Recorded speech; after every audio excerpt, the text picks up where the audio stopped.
Hello everyone! In this video, I'll guide you how to fix Sims 4 Updater critical error quickly and effectively. This issue usually happens when the game or launcher files are corrupted or blocked. First, close the Sims 4 launcher completely and run it as administrator by right-clicking the icon and selecting Run as Administrator.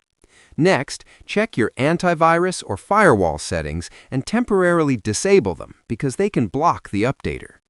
Now, go to the installation folder and delete the cache or temporary files inside the Sims 4 folder to remove corrupted data. After that, make sure your Origin or EA app is updated to the latest version. If the error still appears, repair the game by opening Origin or EA app, right-clicking Sims 4, and selecting Repair.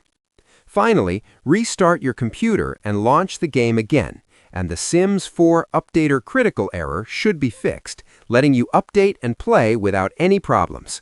Subscribe the channel for more videos.